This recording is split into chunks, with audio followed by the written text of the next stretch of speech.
the industrial style of conventional mass schooling that we have might have fit in with the rise of the Industrial Revolution as we were training workers to work in factories and to be a part of this industrial workspace. But now, in the 21st century, we don't need robots. We have robots. What we need are those human differentiators. What is it that makes humans different from robots? And those are things like curiosity, ingenuity, and entrepreneurial spirit, creativity.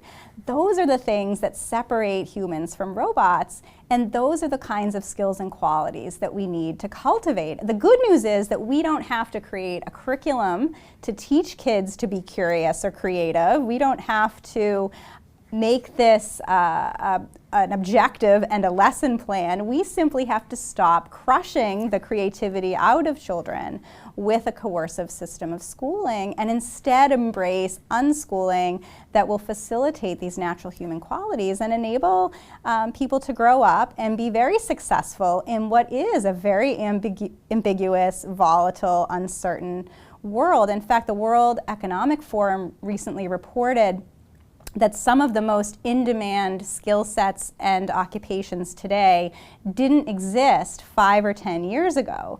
And so how can we think that this kind of factory model of schooling that originated in the 19th century is capable of meeting this uncertain future of the 21st century innovation era? Unschooling really begins with this premise that humans are naturally curious, that we have these inner drives to explore and discover and synthesize our world.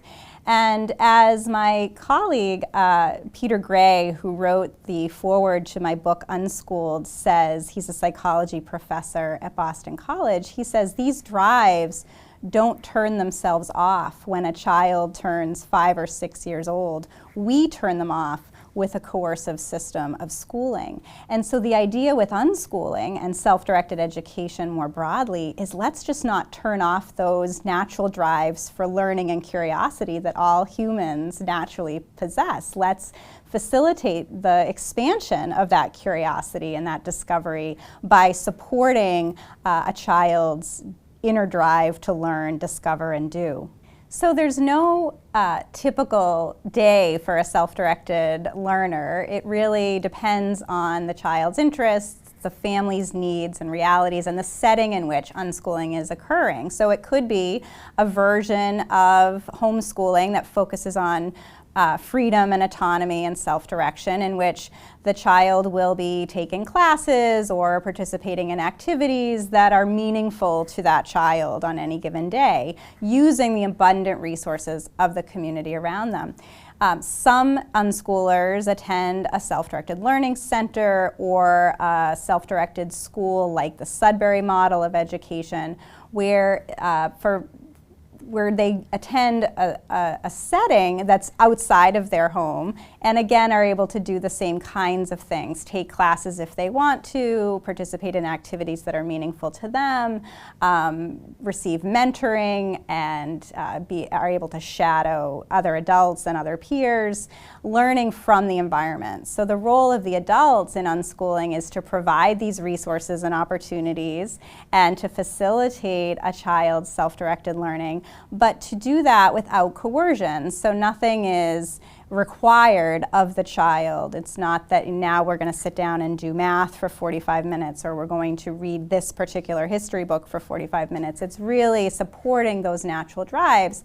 And in that process, the research shows that young people, again, because they're naturally curious, are eager to explore these other topics and other ideas and become well-rounded, highly educated individuals. So you'll have young people brainstorming different topics for classes that they'd like to take or hands-on experimentation that they'd like to do in collaboration with peers and mentors. And then the mentors, the adults in the space, will often put together classes based on where those interests lie.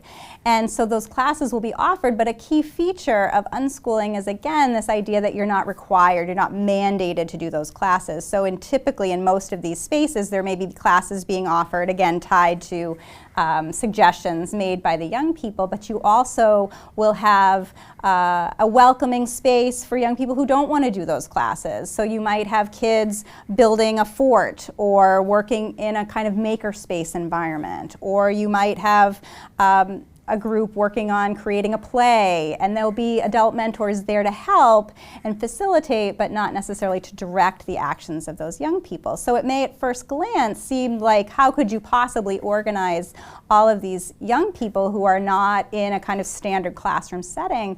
And yet the reality is, when you give people freedom and autonomy, they will respect that and sort of take responsibility for that and kind of find their own way in that space.